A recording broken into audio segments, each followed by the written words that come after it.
तर नमस्कार मित्र हो, स्वागत आहे तुमचं पुन्हा एकदा आपल्या यूट्यूब चॅनलवर, ज्याचं नाव आहे स्वाद आपुलकीचा. तर मित्रांनो, इतक्या सगळे इंग्रेडियंट्स बघून घाबरून जाऊ नका. तर आज आपण बनवणार आहोत व्हेज पुलाव. तर इथे आपण अर्धा किलो बिर्याणी बासमती राईस घेतलेला आहे. इथे आपण भाज्या घेतलेल्या आहेत. आता ह्या भाज्या आहेत तुमच्याकडे ज्या अवेलेबल असतील ना, त्या तुम्ही वापरू शकता. बेसिकली इथे आपण घेतलेलं आहे गाजर थोड्या प्रमाणात कट करून, इथे बटाटा घेतलेला आहे, हे आहे शिमला मिरची, इथे कोथिंबीर प्रत्येक गोष्टीमध्ये लागतेच, फ्लावर कट करून घेतलेला आहे आपण. इथे आपण वाटाणे देखील घेतलेले आहेत. कसं आहे की ओले वाटाणे वापरले जातात, आपल्याकडे जर अवेलेबल नव्हते ना, तर आपण सुक्या वाटाण्यांनाच उकडून घेतलेलं आहे. तसेच इथे आपण आला, लसूण, कोथिंबीर, मिरची यांची पेस्ट करून ठेवलेली आहे जाडी मोठी, जे आपण प्रत्येक रेसिपीमध्ये दाखवतो. त्यानंतरला ह्या आहेत काही आपल्या फोडणीच्या सामग्री.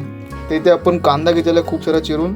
नंतर इथे टोमॅटो देखील आहे, सेम बघा कांदा तितकाच टोमॅटो सुद्धा आहे. कढीपत्ता आहे आणि काही पाकळ्या लसणाच्या दिलेल्या आहेत.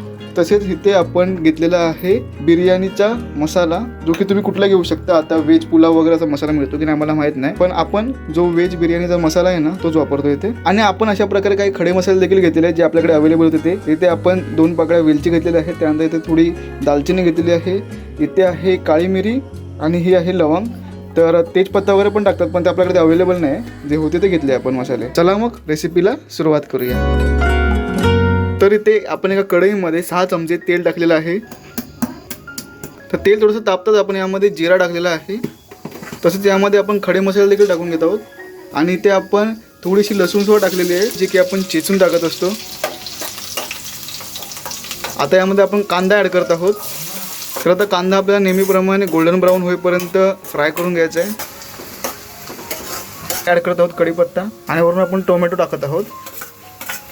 टोमॅटो आपण नेहमी लास्ट टाकतो, कारण का ते पटकन शिजतात. आता आपण ही जे मिश्रण तयार केलं होतं, आला, लसूण आणि मिरची आणि कोथिंबीर याची, ते देखील टाकून घेत आहोत. तर आता वेळ झाली आहे काही घरगुती मसाले टाकायचे. तर ते सर्वप्रथम टाकतोय आपण हळद, त्यानंतर लाल तिखट मसाला, घरगुती गरम मसाला, काश्मीरी लाल मिर्च पावडर.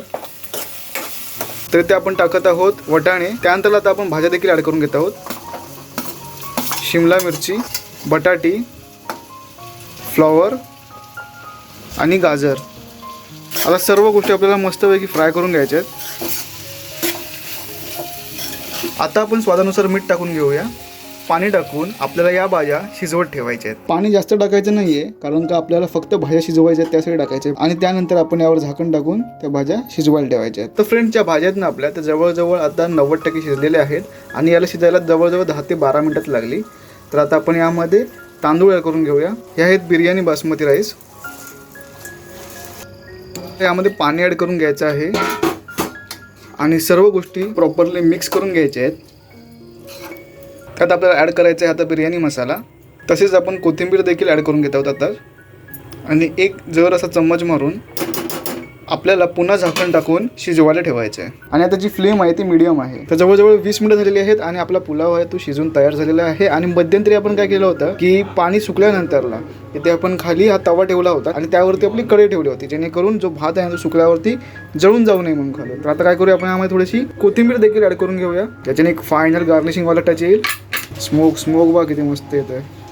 हे बघा, अशा प्रकारे आपली जी फायनल डिश आहे ती तयार झालेली आहे. आज आपण बेत केला होता व्हेज पुलावचा. तुम्ही रेसिपी पूर्ण बघितली असेल, तुम्हाला पूर्णपणे गोष्टी समजलेल्या असतीलच. जर व्हिडिओ आवडले असेल तर नक्की लाईक, शेअर आणि सबस्क्राईब करा. सबस्क्राईब कोण करत नाही, प्लीज करा सबस्क्राईब. तर भेटू मग आपण नेक्स्ट व्हिडिओमध्ये. तोपर्यंत ही वाली रेसिपी तुम्ही पाहू शकता.